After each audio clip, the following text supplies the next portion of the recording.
Здраво, родители! Ве поздравувам во името на доктор Смарт и каналот Учам кога сакам. Овој период од годината е еден од највозбудливите периоди за учениците.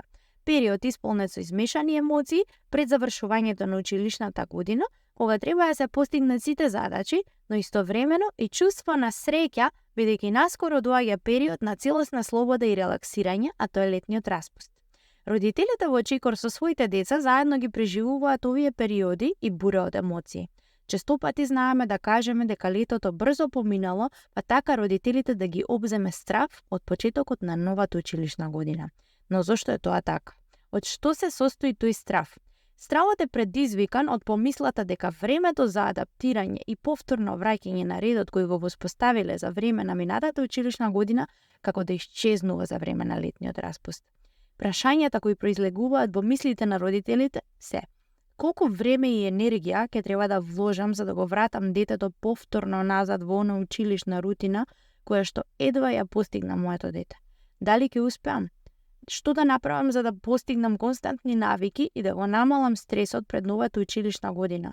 Како да ги постигнам сите овие работи без да се изложувам на стрес, ниту јас, ниту моето дете? И слично. Но без грижи. Сепак следниот септември не би ви бил и со оној претходниот и би ги намалиле грижите, доколку ги примените следните совети на доктор Смарт. За таа цел проследете го ова видео до крај.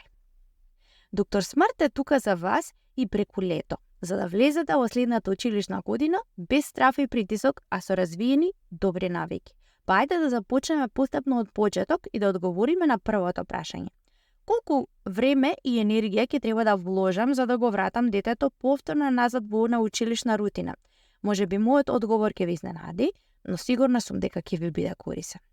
Колку време и енергија ќе треба да вложите, зависи од тоа како ќе го насочите вашето дете да функционира за време на летниот распуст.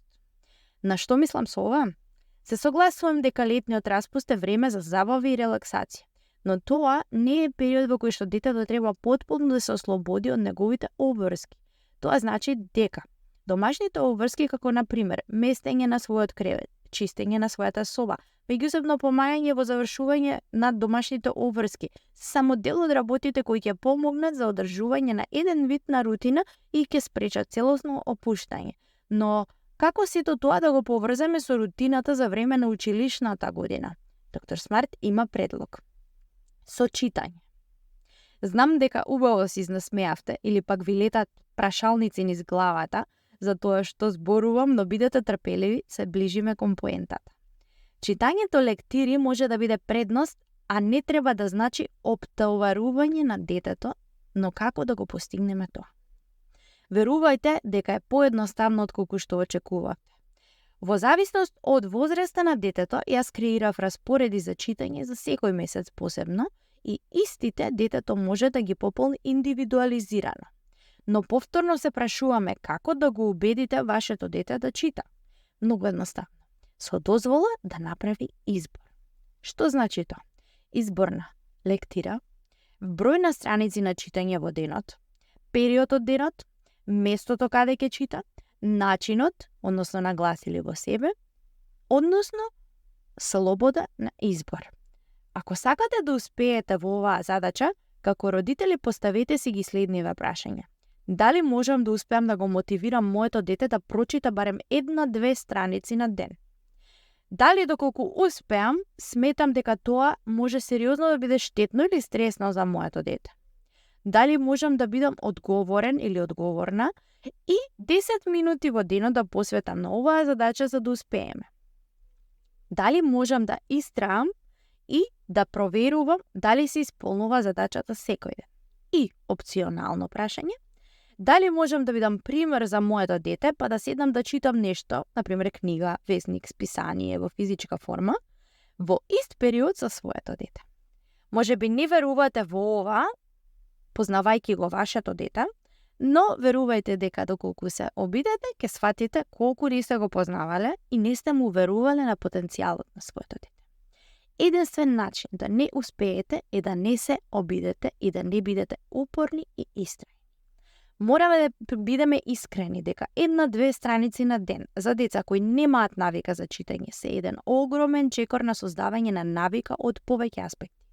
Создава навика и потреба за читање на литературни дела. Одржува ритам на поврзано со никаква училишна обврска, значи воспоставуваме на некој начин рутина. Се чувствува корисно и има повисоко мислење за себе. Ке се чувствува посамоуверено детето и среќно при почетокот на новата училишна година. Ке се намали анксиозноста на часовите одредени за обработка на лектирата. Ке се намали отпорот кон читањето и истото ке се доживее на еден многу попозитивен начин. Вашата вклученост како родител ќе се базира на поддршка која ќе му значи на детето. Тоа ќе биде уште еден начин за остварување на блискост и искреност со вашето дете и уживање на квалитетно поминато време заедно. И многу други бенефити.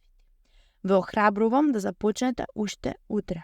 И истото да не ве плаши, бидејќи сум сигурна дека секое дете што е описменето може да прочита по една страница во текот на денот минимум. Резултатите ќе ви изненадат, а вашето чувство на исполнетост и вклученост во развивање на оваа навика ќе биде непроценливо.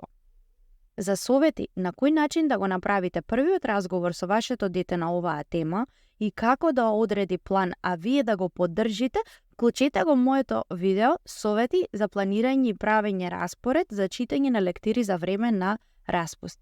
Ви благодарам за вниманието. За сугестии и критики, скенирајте ги кодовите или побарајте ги моите профили на Instagram и Facebook и обратете ми се. Вие можете. До следното видување.